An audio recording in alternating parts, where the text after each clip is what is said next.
इस वीडियो की शुरुआत हम एक सिंपल क्वेश्चन से करेंगे। मान के चलिए कि यहाँ पे एक बॉक्स है। इस बॉक्स को आगे लेके जाना है, इसलिए ये रोहन और सोहन ये दोनों क्या कर रहे हैं? फोर्स अप्लाई कर रहे हैं। Okay, so let us imagine that Sohan जो भी फोर्स अप्लाई कर रहा है it is equal to 10 newton, और रोहन जो भी फोर्स अप्लाई कर रहा है it is equal to 8 newton. Now question is, उस बॉक्स के ऊपर टोटल कितना फोर्स एक्ट हो रहा है? आंसर बहुत इजी है। आप बोलेंगे sir 8 plus 10 it is equals to 18। 18 newton इतना फोर्स वहां पे एक्ट होगा उस बॉक्स के ऊपर, क्योंकि दोनों फोर्स का डायरेक्शन कैसा है सर? सेम है। ओके, अब नेक्स्ट क्वेश्चन, अगर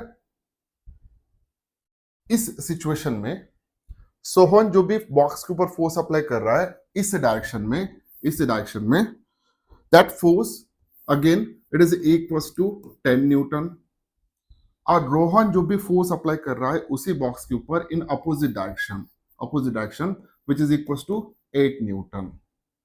अब मेरा क्वेश्चन है कि उस बॉक्स के ऊपर टोटल फोर्स कितना एक्ट हो रहा है? सर आप बोलेंगे कि दोनों फोर्सेस जो भी एक्ट हो रहे हैं उस बॉक्स के ऊपर they are in opposite direction. The opposite direction है तो नेट फोर्स जो भी एक्ट होगा it should be equals to 10 minus 8 which is equals to 2 newton. ये भी आपका करेक्ट है। अब नेक्स्ट क्वेश्चन में पूछता हूं आपको, अगर रोहन और सोहन उस बॉक्स के ऊपर इस वे से अगर फोर्स अप्लाई कर रहे हैं, फॉर एग्जाम्पल यहां पे जो भी सोहन है ये फोर्स अप्लाई कर रहा है इस डायरेक्शन में। सोहन कितना फोर्स अप्लाई करता है हर बार? 10 न्यूटन। और जो भी रोहन है इसको इस डायरेक्शन में फोर्स अप्लाई कर रहा है इस डायरेक्शन में which is equals to 8 newton. तो अब मुझे बताइए सर, क्या इस बॉक्स के ऊपर कितना फोर्स एक्ट होगा? क्या वो 18 न्यूटन होगा? क्या वो 2 न्यूटन होगा? क्या इन दोनों की डिफरेंट वैल्यू हो सकता है? ओके, सो इस केस में जो भी फोर्स एक्ट हो रहा है, दोनों फोर्सेस जो भी एक्ट हो रहे हैं उस बॉक्स के ऊपर, this two forces are the non linear forces. अब लीनियर फोर्सेस क्या होते हैं सर? लीनियर वेक्टर्स क्या होते हैं? ये हमने इसके पहले के लेक्चर में पूरे डिटेल में डिस्कस किया था। ओके, जिसका लिंक मैं यहाँ पे ऊपर दे रहा हूं। तो सबसे पहले टाइप्स ऑफ वेक्टर्स को अच्छी तरह से समझिए, उसके बाद हम यहाँ पे डिस्कस करेंगे। तो यहाँ पे नेट फोर्स कितना एक्ट होगा? एक फोर्स इस डायरेक्शन में एक्ट हो रहा है, दूसरा फोर्स इस डायरेक्शन में एक्ट हो रहा है। इसकी वैल्यू है 10 न्यूटन और इसकी वैल्यू है 8 न्यूटन। अब नेट फोर्स का डायरेक्शन क्या होगा?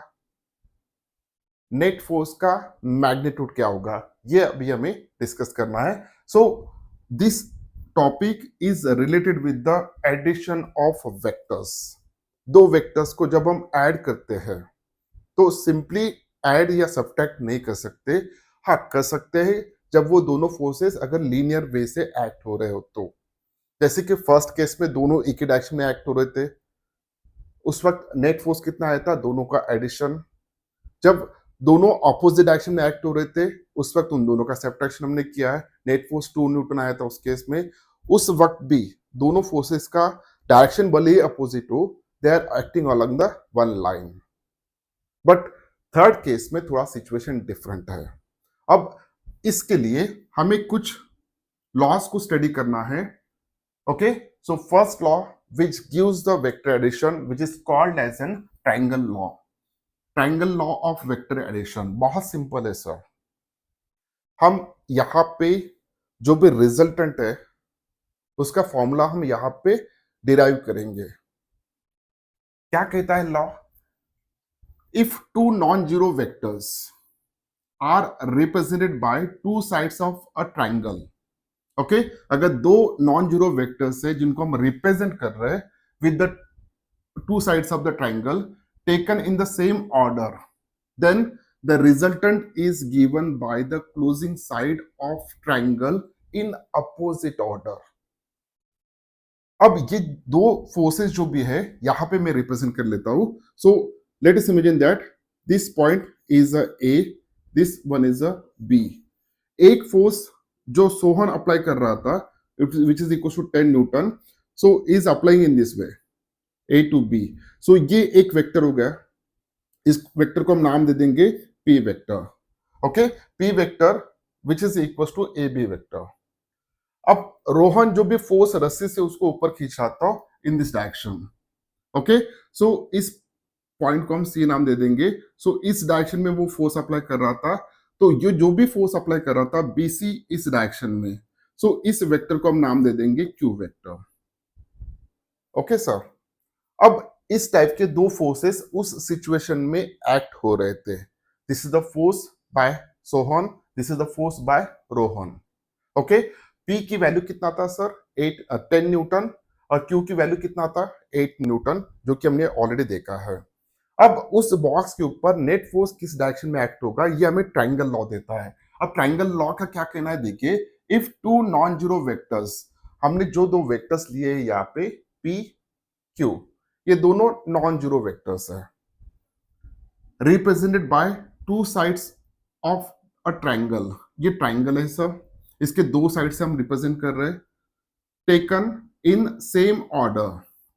अब यहां पे देखिए, ए बी फोर्स और बी सी फोर्स, यानी पी फोर्स और क्यू फोर्स, इन दोनों को हमने एक ही ऑर्डर में लिया है। That order is a anti clockwise direction. कौन सा है सर? Anti clockwise direction. तो यहां पे जो भी रिजल्टेंट फोर्स उस बॉक्स के ऊपर एक्ट होगा is given by closing side of triangle. अब क्लोजिंग साइड ये है सर, बट क्लोजिंग साइड से वो रिप्रेजेंट करेगा resultant, but in opposite order. अब सर, हमने दो वेक्टर्स को जो जिनको हमें ऐड करना है, वो हम एंटी क्लॉकवाइज अगर ले रहे हैं, तो रिजल्टेंट जो भी होगा वो ट्रायंगल का थर्ड साइड होगा इन अपोजिट ऑर्डर, तो यहां पे क्लॉकवाइज में होगा। So this is that vector AC vector in this direction. So this vector it is represent by R vector. So यहां पे हम सिंपल मैथमेटिकल इक्वेशन लिख सकते हैं। So vector R is equal to vector P plus vector Q। इन दो vectors को हम ऐड कर रहे हैं, और उन दोनों को ऐड करने के बाद जो भी रिजल्टेंट आ रहा है it is a R vector. So this is a simple mathematical statement. Okay, अब जो भी रिजल्टेंट वेक्टर हमें मिल रहा है, या उस केस में जो भी रिजल्टेंट फोर्स उस बॉक्स के ऊपर एक्ट हो रहा है, उस रिजल्टेंट फोर्स का मैग्नीट्यूड कितना होगा और डायरेक्शन क्या होगा, वो अब हम देख लेते हैं, या उसके रिलेटेड एक डेरिवेशन, जनरल डेरिवेशन यहाँ पे फाइंड आउट करते हैं। Okay, so this is the triangle A B C. A B is represented by vector P, side BC is represented by vector Q, and side AC of the triangle it is represented by vector R. Again, यहां पे हम क्या करेंगे sir, ये जो भी A B line है इसको थोड़ा मैं एक्सटेंड कर लेता हूं आगे, लाइक दिस वन। ओके, और सी से मैं एक परपेंडिकुलर ड्रॉ करूंगा लाइक दिस वन। जहां पे वो इंटरसेक्ट हो रहा है उस पॉइंट को हम नाम दे देंगे डी। उस पॉइंट को नाम दे दिया हमने डी। ओके, यहां तक तो हमें पता चल गया। सो जो भी है वो लिख लेते हैं। सो वेक्टर पी जो भी है सर यहाँ पे it is equal to A B. Okay, उसके बाद वेक्टर क्यू जो भी है it is equal to B C, और वेक्टर आर जो भी है it is equal to A C. Okay, अब यहां पे हमें क्या लेना है, हमें एंगल बिटवीन टू वेक्टर्स को सबसे पहले यहाँ पे रिप्रेजेंट करना है। ओके सर, दो वेक्टर में का एंगल, दो वेक्टर में का एंगल हम कैसे फाइंड आउट करते हैं ये हमने लास्ट लेक्चर में देखा था।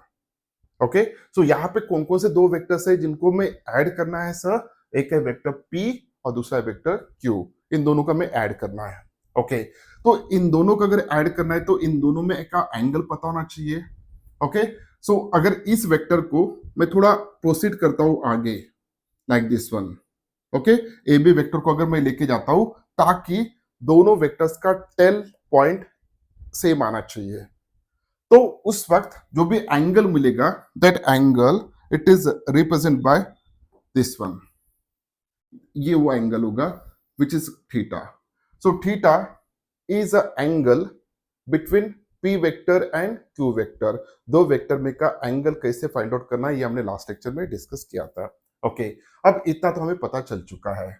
ओके, अब यहां पे एक ट्रायंगल के ऊपर फोकस करते हैं, triangle B C D, triangle B C D, in triangle B C D, ये ट्रायंगल में, okay, this is the right angle, right angle triangle. Okay, तो इस ट्रायंगल में अगर मैं साइन थीटा लिखता हूं, साइन थीटा, साइन थीटा की वैल्यू क्या होना चाहिए sir, opposite side upon hypotenuse. Opposite side कौन सी है सर, ये सी डी, और हाइपोटेन्यूज कौन सा है सर, बी सी। तो अपोजिट साइड कौन सा है, C D upon B C. Okay, अब बी सी क्या है sir, it's a Q. Okay, Q, so therefore BC इस साइड आ जाएगा और BC की वैल्यू क्या है sir, Q which is a magnitude of this vector. So therefore CD is equals to Q sin theta. अगर इसी तरह मैं cos थीटा लिखता हूं, तो cos theta is equals to what, adjacent side that is a BD upon BC। So therefore अब BD क्या होता है सर, सो BD की वैल्यू कितना आएगा, BD is equals to BC की वैल्यू होता है Q into cos theta, Q into cos theta. अब यहां पे हमें दो वैल्यूज मिल गए, दोनों को हम हाईलाइट करके रख देते हैं। तो CD की वैल्यू होता है सर Q साइन थीटा और BD की वैल्यू होता है Q कॉस थीटा। ओके, सो यहां से लेके यहां तक BD की वैल्यू क्या होता है sir, it's a Q cos theta, और D से लेके C तक, ओके, CD की वैल्यू कितना होता है सर, Q साइन थीटा, ये होगा Q साइन थीटा। ओके, तो इतना तो हमें समझ में आ चुका है, वेरी गुड। अब हमें फोकस करना है एक ट्रायंगल के ऊपर, और वो ट्रायंगल है A D C. So in triangle A D C, इस ट्रायंगल में, अब इस ट्रायंगल को ध्यान से देखिएगा, क्या ये ट्रायंगल राइट एंगल ट्रायंगल है, A D C, yes sir ये राइट एंगल ट्रायंगल है, यहां पे ये 90 डिग्री कर रहा है। Okay, so by using Pythagoras theorem we can write here AC square is equals to AD square plus DC square या CD square लिख सकते हो आप। Okay, this is equals to, अब सर A से लेके D तक अगर हम ध्यान से देखते हैं तो इसको हम दो पार्ट पे डिवाइड कर सकते हैं, AD को AB plus BD, AB plus BD। Okay, so मैं लिख लेता हूं AB प्लस BD। अब ये होगा AD की वैल्यू, इसका स्क्वायर प्लस CD स्क्वायर लिख लेते हैं, DC स्क्वायर से अच्छा है CD square. Okay, so this is equals to, अब ए बी क्या है सर, यहां से लेके ये जो भी है, it is a magnitude of vector P which is a P. Okay, magnitude of vector P है जिसको हम स्मॉल p से रिप्रेजेंट करेंगे। सो p प्लस bd क्या है सर, bd की वैल्यू हमने फाइंड आउट किया है, it is a q cos theta. So q cos theta, अब इसका स्क्वायर प्लस CD की वैल्यू क्या है sir, it's a Q sine theta. अब उसका स्क्वायर है, इसलिए हम यहाँ पे Q square sine square theta लिख देते हैं।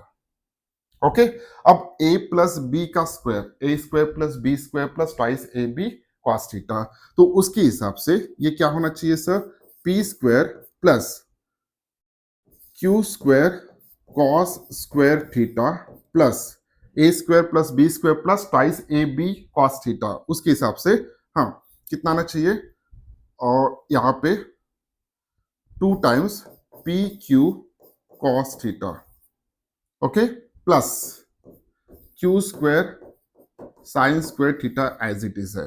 अब सर यहाँ पे अगर आप फोकस करोगे इस Q square cos square theta, Q square sine square theta, इन दोनों में से क्या कॉमन निकलेगा, Q स्क्वायर, ब्रैकेट में क्या होगा sir, sign square theta plus cos square theta, जिसकी वैल्यू कितना होता है सर, 1 होता है। तो इन दोनों को अगर मैं ऐड करता हूँ, ऐड करने के बाद क्यू स्क्वायर को कॉमन निकालता हूँ, तो इन दोनों का रिजल्टेंट जो भी आता है क्यू स्क्वायर आता है। So this is equals to P square को एज इट इज लिखा, प्लस इन दोनों का एडिशन करने के बाद जो भी बचेगा it's a Q square plus ये 2p Q cos theta. So this is equals to R square. R Q लिखा सर हमने, ए से लेके सी तक का जो भी मैग्नीट्यूड है उस वेक्टर का, it's a R, therefore r square is equals to this one। तो फाइनल हमें आंसर मिलेगा। तो r इज इक्वल्स टू कितना होना चाहिए, r is equals to p square plus q square plus twice p q cos theta. Okay, so this is a required answer. तो जो भी रिजल्टेंट वेक्टर है उसका हमें सिर्फ और सिर्फ मैग्नीट्यूड मिला है, सिर्फ और सिर्फ क्या मिला है सर, मैग्नीट्यूड मिला है। सो ए से लेके सी तक जो भी रिजल्टेंट वेक्टर यहाँ पे मिल रहा है उसका लेंथ कितना है, उसका मैग्नीट्यूड कितना है। ओके, यहाँ पे मैग्नीट्यूड हम कहेंगे, मैग्नीट्यूड कितना है वो हमें मिला है, which is equals to square root of magnitude of first vector square plus magnitude of second vector square plus 2 into magnitude of first vector into magnitude of second vector into angle cosine of the angle between these two vectors। what is p sir, magnitude first vector का है, q क्या है sir, second vector का magnitude है, okay, theta क्या है sir, angle between these two vectors. Okay, so ये हमें मैग्नीट्यूड तो मिल गया है सर। अब डायरेक्शन कैसे फाइंड आउट करेंगे हम, सो डायरेक्शन के लिए हम यहाँ पे एक एंगल को इमेजिन करते हैं। कौन सा एंगल सर, यहाँ पे जो भी वेक्टर दिया है उस वेक्टर ने, ये जो भी वेक्टर दिया है रिजल्टेंट वेक्टर जो भी है उस वेक्टर ने फर्स्ट वेक्टर के साथ कितना एंगल किया है, so this is that angle which is represent by alpha.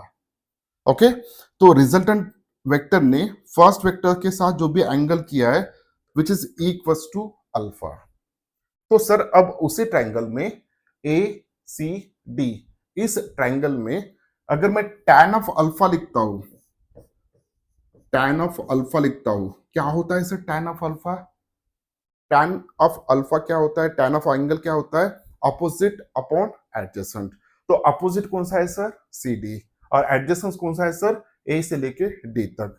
तो this is equals to C D upon A D. So this is equals to C D की वैल्यू कितना है sir, it's a Q sine theta. So Q sine theta upon यहां से लेके यहां तक ये दो पार्ट में है, A B plus B D.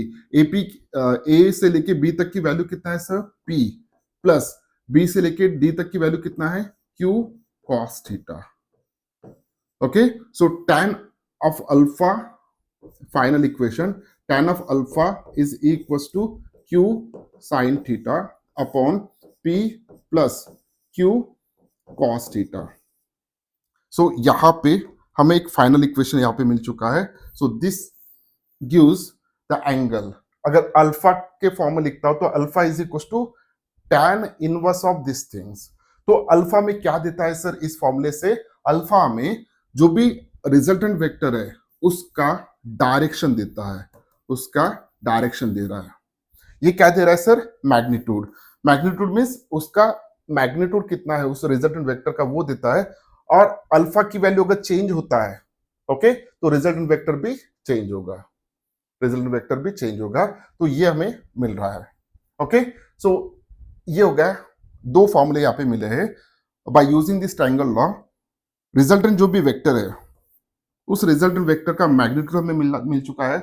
अब ये दोनों फॉर्मूलेज हमें पूरे जिंदगी भर याद रखना है, स्पेशली क्लास 11 12 में हमेशा याद ही रखना है। इसके बाद अगर आप मेडिकल को जाते हो तो, या आप इंजीनियरिंग में जाते हो, या कोई भी डिग्री लेते हो, तो भी हमें ये याद रखना होगा।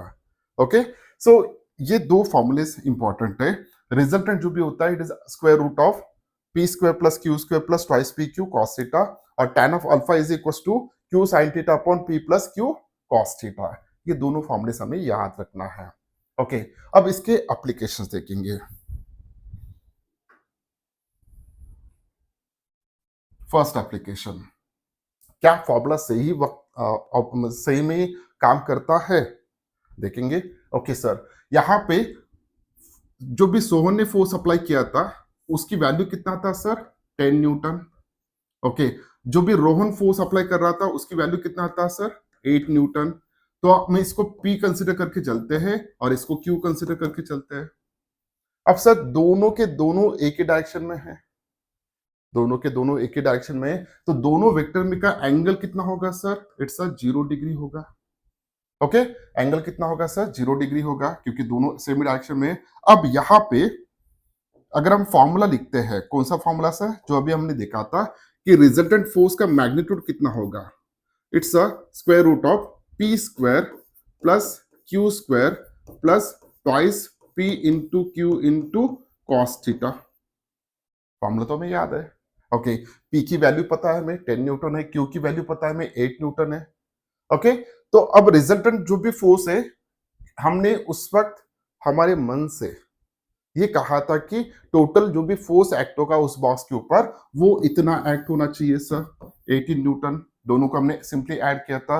अब इस फॉर्मूले के बेसिस पे क्या रिजल्टेंट की वैल्यू मैग्नीट्यूड 18 न्यूटन आता है कि नहीं आता है वो देखेंगे। So R is equals to under root of P square कितना है सर? इट्स अ 10 का स्क्वायर कितना होगा? 100। क्यू स्क्वायर, क्यू की वैल्यू कितना है? 8। 8 का स्क्वायर कितना होगा sir? It's a 64 plus 2 into P की वैल्यू कितना है? 10 इंटू क्यू की वैल्यू है 8 इंटू कॉस ऑफ 0 कितना होता है? 1 होता है। Okay, into 1। So this is equals to under root of 100 plus 64 plus ये कितना हो जाएगा सर? 80 प्लस 80 इंटू 2, सो 160। 160 जब इसको हम सॉल्व करेंगे सर, सॉल्व करने के बाद स्क्वायर रूट फाइंड आउट करने के बाद जो भी वैल्यू होगा वो 18 न्यूटन ही आएगा। ओके, यहां पे हम इस तरीके से इसको सॉल्व कर सकते हैं। नेक्स्ट वन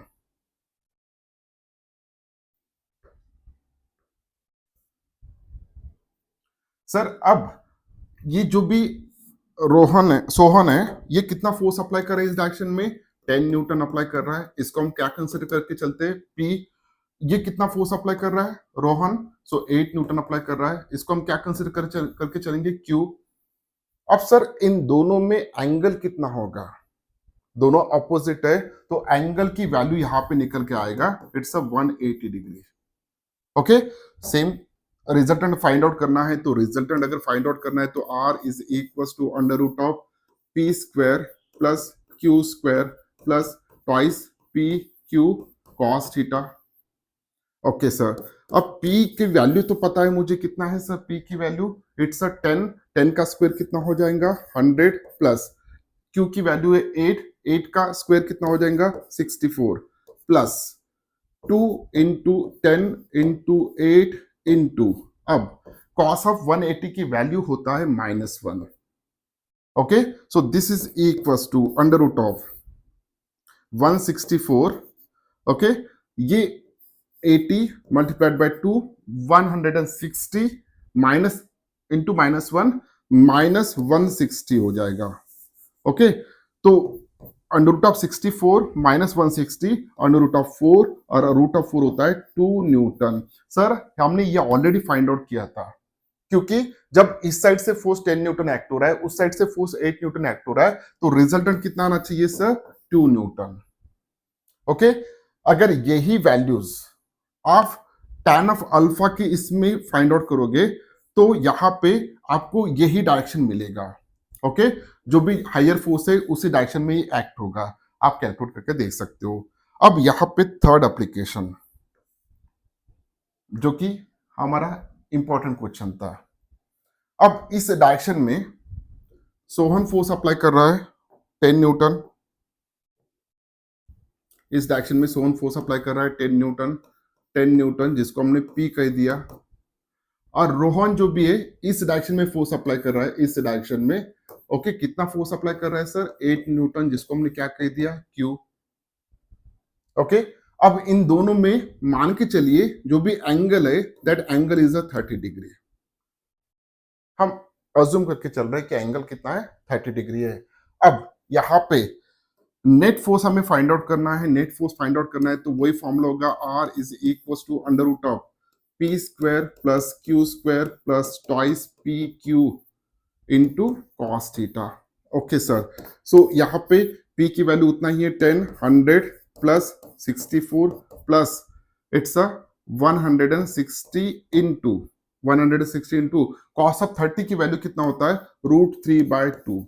जब हम ये सॉल्व करेंगे, सॉल्व करने के बाद इसकी वैल्यू आएगा 15.3 समथिंग आएगा। Okay Newton. तो देखिए सर, यहाँ पे जब हम दोनों फोर्सेस को 8 और 10 को एक ही डायरेक्शन में अप्लाई कर रहे थे उस वक्त 18 न्यूटन एक्ट हो रहा था। जब हम अपोजिट डायरेक्शन में एक्ट कर रहे थे उस वक्त 2 न्यूटन एक्ट हो रहा था नेट फोर्स। लेकिन हम इस डायरेक्शन में अगर एक बंदा फोर्स अप्लाई कर रहा है और दूसरा बंदा उसको ऊपर खींच रहा है तो इस ऑब्जेक्ट के ऊपर जो भी नेट फोर्स एक्ट हो रहा है it is a 15.3 something Newton. इतना रिजल्टेंट फोर्स एक्ट होगा, ना तो 18 के बराबर है ना तो 2 के बराबर है। ये डिफरेंट वैल्यू आएगा। और जैसे जैसे ये एंगल चेंज होता है ना सर, वैसे वैसे इसके ऊपर नेट फोर्स की वैल्यू भी चेंज होगा। अब एक चीज हमेशा याद रखना है आपको, कॉम्पिटिटिव एग्जाम में इसके बारे में पूछे जाते हैं। तो मैक्सिमम फोर्स इन दोनों फोर्सेस को मिलके मैक्सिमम फोर्स कितना क्रिएट हो सकता था 18 न्यूटन। मिनिमम फोर्स कितना क्रिएट हो सकता था 2 न्यूटन। ओके, अब ये जो भी रिजल्टेंट आएगा अगर आप डिफरेंट एंगल से फोर्स अप्लाई करते हो उस ऑब्जेक्ट के ऊपर, जो भी रिजल्टेंट आएगा it is always in between 18 Newton and 2 Newton. So this is about the triangle law. Triangle law से हमें दो फॉर्मुलेस मिले, एक मैग्नीट्यूड ऑफ रिजल्टेंट वेक्टर का और अल्फा का, that gives the direction of the resultant vector. Okay, so next one, अब दूसरा लॉ है जो कि बहुत इजी है और same to same triangle law जैसा ही है, कुछ भी डिफरेंस नहीं है। Okay, it is a parallelogram law of vector addition. क्या कहता है सर लॉ, देख लीजिएगा। If two non zero vectors are represented by two adjacent side of parallelogram, यानी दो non zero vectors are represented by two adjacent sides of parallelogram. Sir parallelogram को कितने sides होते हैं, पैरेललोग्राम को यहाँ पे टोटल 4 साइड्स होते हैं। ओके, अब ये एडजेसेंट साइड्स हो गए दो। ओके, एक साइड में कंसीडर करके चल रहा हूं, this one is the first one, इसको मैं वेक्टर p कंसीडर करूंगा। So this one is the second one, इसको मैं वेक्टर q कंसीडर करूंगा। अब ये दोनों एडजेसेंट साइड हो गए, ये दोनों अपोजिट साइड हो गए, ये दोनों अपोजिट साइड हो गए, ये और ये एडजेसेंट साइड हो गए। आप कोई भी दो पैरेललोग्राम को दो साइड एडजेसेंट साइड से रिप्रेजेंट कर सकते हो। अब इन दोनों वेक्टर्स में का ये जो भी एंगल होगा this is the angle theta. Okay, resultant is given by diagonal of parallelogram passing through the point of intersection of two vectors। Sir अब यहाँ पे जो भी रिजल्टेंट है ये along diagonal रहेगा, along diagonal रहेगा, लेकिन यहाँ पे पैरेललोग्राम को दो डायगोनल आ सकते हैं, एक ऐसा डायगोनल आ सकता है, एक ऐसा डायगोनल आएगा। लेकिन उन्होंने सिंपली कहा है यहाँ पे resultant is given by the diagonal of parallelogram passing through the point of intersection of two vectors। so this is that point। so यहां से वो वेक्टर जो भी रिजल्टेंट है वो पास होगा like this one, it is along the diagonal। okay, so this is a diagonal of the resultant vector, this is a resultant vector which is the addition of p and q। अब यहां पे क्या करना है हमें, इस law को prove नहीं करना है हमें। ओके, इसका डेरिवेशन नहीं देखना है, सिर्फ इस क्यू वेक्टर को, ये जो भी क्यू वेक्टर था इसका इक्वल वेक्टर मैं यहां पे ड्रॉ कर देता हूं। सर इक्वल वेक्टर जो भी होगा मैं यहां से रिप्रेजेंट करूंगा, this is the equal vector of Q vector. अब इक्वल वेक्टर क्या होते हैं ये भी हमने लास्ट लेक्चर में देखा है। ओके, इक्वल वेक्टर क्या होता है sir, two vectors having same direction same magnitude are called as an equal vector, जो कि हमने लास्ट लेक्चर में पूरे डिटेल में डिस्कस किया था। ओके, अब इस वेक्टर को भूल जाइए क्योंकि इसका इक्वल वेक्टर हमने यहाँ पे ड्रॉ कर लिया है। अब सर इसको जब भूल जाते हैं हम तो अब ये कौन सा लॉ बन गया सर, ट्रायंगल लॉ बन गया, क्योंकि ट्रायंगल लॉ क्या कहता है, दो एडजेसेंट साइड एक सेम ऑर्डर में अगर दिखाते हैं दो वेक्टर को तो थर्ड वेक्टर जो भी है थर्ड साइड जो भी है अपोजिट डायरेक्शन में, it represent the resultant. Triangle log है और ट्रायंगल लॉग हमने ऑलरेडी प्रूव कर दिया। सो ट्रायंगल लॉग क्या था sir?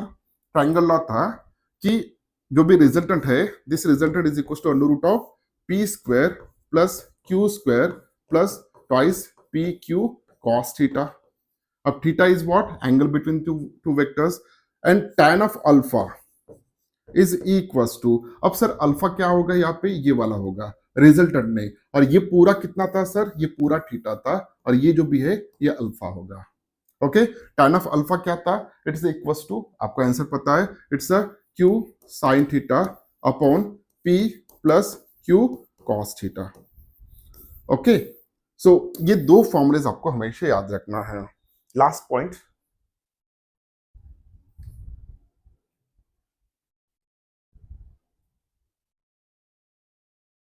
Polygon law of vector addition. अब तक हमने सिर्फ दो वेक्टर्स को ऐड किया है। अगर दो वेक्टर्स से अगर ज्यादा वेक्टर्स है, उनको कैसे ऐड करेंगे वो है हम देखेंगे। If a number of non zero vectors are represented by n minus 1 sides of an n-sided polygon। ओके, पॉलीगॉन कितने भी साइड का हो सकता है, जैसे कि इस केस में 1 2 3 4 5 साइड से रिप्रेजेंट किया है। तो यहाँ पे n की वैल्यू हो गया 5, तो n माइनस 1 हो जाएगा सर 4।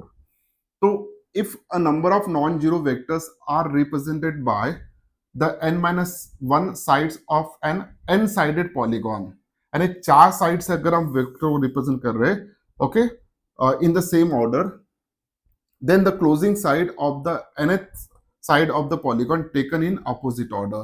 अगर यहाँ पे देखिए ये एक वेक्टर हो गया, मान के चलिए this is the p vector, this one is the q vector, okay, this one is the s vector, this one is the t vector. ऐसे चार वेक्टर्स हो गए। अब इन चारों वेक्टर्स को मैं ऐड करना है, चारों वेक्टर का मैं ऐड करना है, तो जो भी रिजल्टेंट होगा यहाँ पे, that resultant is represent bye remaining side of that polygon in opposite order। So this is the r vector। So r vector जो भी है which is equals to p vector plus q vector plus s vector plus t vector। So this is a formula, बहुत simple है। अगर जितने भी side से, मान के चलिए 12 साइड से टोटल उस पॉलीगॉन के, तो 11 साइड से रिप्रेजेंट सेम ऑर्डर में होना चाहिए जिनको हमें ऐड करना है, और 12th साइड जो भी बचेगा आखिरी साइड ऑफ दैट पॉलीगॉन, तो it represent the result vector in opposite order. Okay, so this is about the polygon law of vector addition. तो दो वेक्टर्स कैसे होते हैं, दो वेक्टर्स को हम कैसे ऐड करते हैं, पूरे डिटेल में हमने उनको डिस्कस किया था। अब यहाँ पे कुछ इंपॉर्टेंट पॉइंट्स है, commutative and distributive.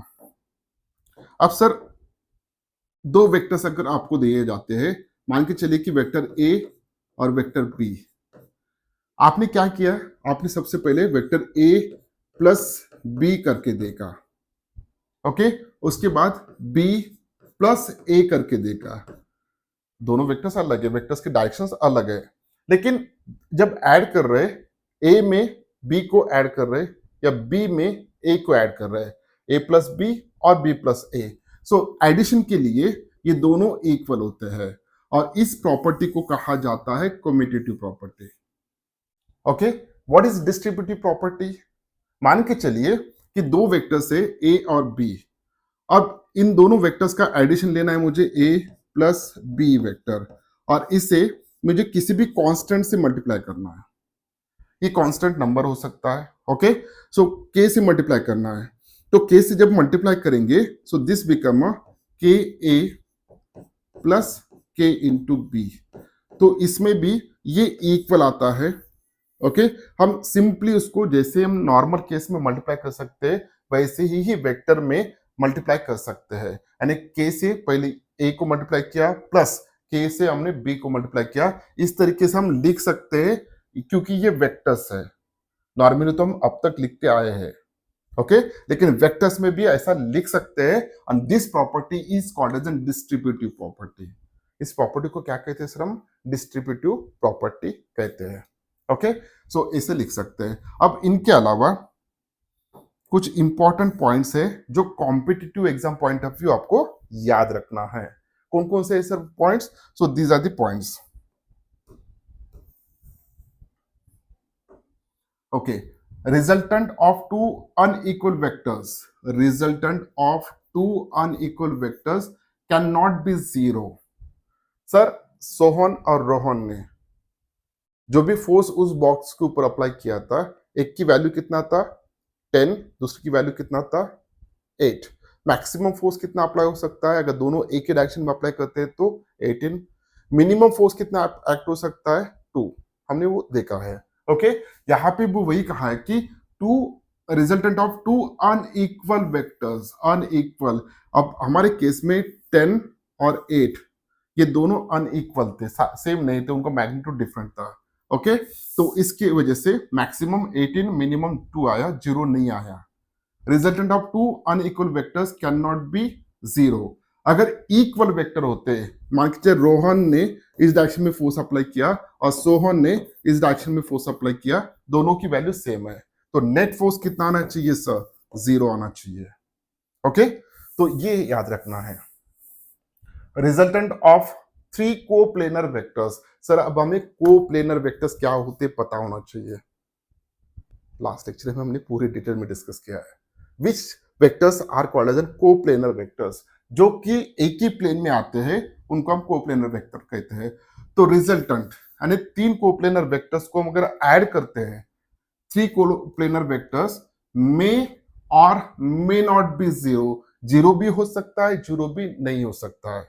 Okay resultant of 3 non coplanar vectors. अब नॉन कोप्लेनर वेक्टर्स है यानी तीनों वेक्टर्स एक ही प्लेन में नहीं है.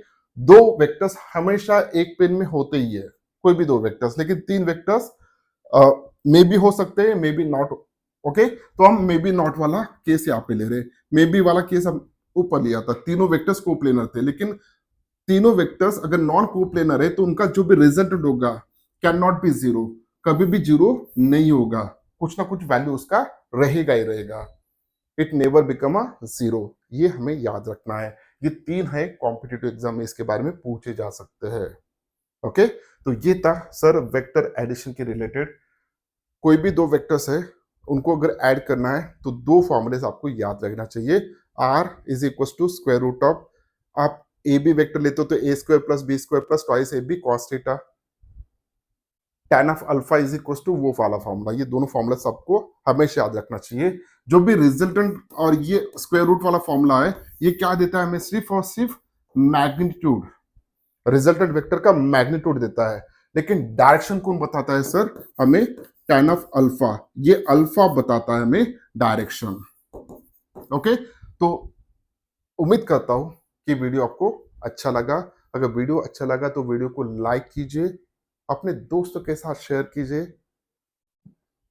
जनवरी 2028 तक फिजिक्स का पूरा सिलेबस कंसेप्चुअली हम यहाँ पे कंप्लीट करने जा रहे हैं. ओके और साथ ही साथ मैं आपको एक वेबसाइट डेवलप करके दे रहा हूं. इसी वेबसाइट पे फिलहाल की कंडीशन में मोर देन 5000 एमसीक्यूज है.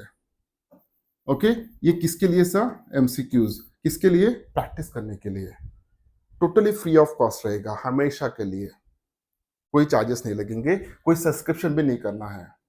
और इसी वेबसाइट के ऊपर आपको सिमुलेशंस दिखेंगे, प्रैक्टिकल मैनुअल्स दिखेंगे, आपको बहुत सारे फिजिक्स रिलेटेड कंटेंट यहाँ पे आपको मिलेगा. ओके और इस चैनल को आपको सब्सक्राइब करना है. मिलते हैं नेक्स्ट वीडियो में, तब तक के लिए thank you very much, bye bye.